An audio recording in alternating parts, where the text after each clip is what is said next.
I'm John Beaudin from Rock History Music. There have been a few Stutter songs in rock and roll. Probably one of the biggest ones is You Ain't Seen Nothing Yet. Randy Bachman tells us the story behind that big hit from BTO. A lot of people ask me about the stuttering. So many people have come forward to me when I told them I was going to talk to you for actually a third time. Tell me the impetus of that, of all of that. Well, I produced BTO. I didn't even have a tape recorder at that time. So I produced them on paper with a stopwatch. So I would get a song, we'd do the song, I would time it. Let's move this, play, move that, and I would time every song. So when we went to record, we would just do 8 songs. Everything was economical. Then it had to be on vinyl, had to be no more than 20 or 21 minutes, or else your level was way too low. So I had all the songs, and every song then had a big intro, 2 guitars, so it was classic rock. So I have these songs all planned out. And because I was the producer and in the band, I'd always have a work song, which would just go in and jam. So, okay, here's the beat. And then I would say to the engineer, then I'd listen to it back, record it. Let's get the kick drum a little bit more harder. Let's put a cement bag in the car. I mean, a sandbag in the drum.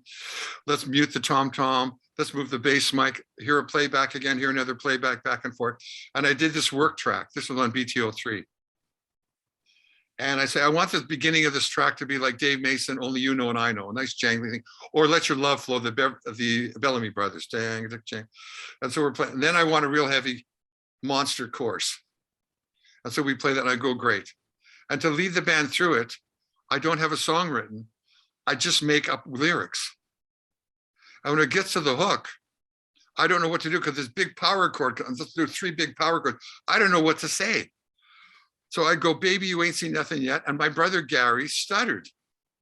So I thought, this is not going to be on the album. It's a work track. I'm going to mix one version on a cassette and send it to him and go, nah, because we teased each other growing up. I had 3 brothers and the pranks and gags we put on each other was unbelievable. So I'm going to send him this going, nah, this is going to be on our album. This was not to be on the album. So Charlie Fatch flies in the next day, again, a day early, and he hears the Not Fragile album. And no, you ain't seen nothing yet, it's not there. He hears 4 songs. He hears Rolling Down the Highway, says, great song. He hears Sledgehammer, great song. He says, I don't hear anything that's going to keep you on top 40 radio. Nothing is as good as Let It Ride or TCB. And the engineer says, there's one more track. And Charlie goes, what? It's the 9th track. It won't fit on the album. We only have 8 on a side. They're like 4 minutes and 10 seconds each. It's 22 minutes a side.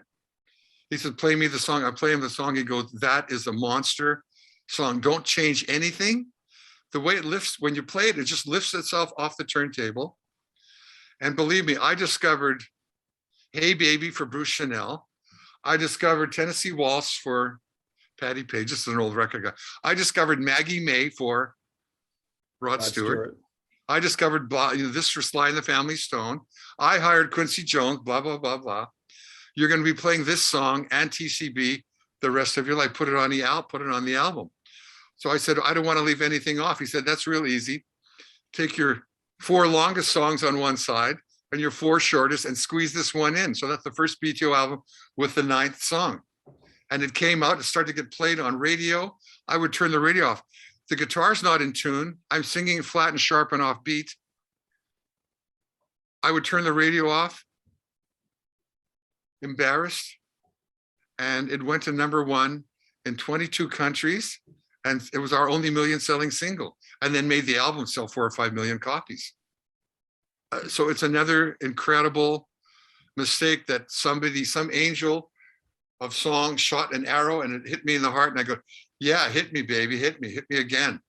I got hit a couple of times on the new Bachman songs. I never thought I'd write lyrics like that. Very wonderful, heartfelt, all about the COVID and me growing up with my son in a band and the divorces and bands I've gone through and stuff.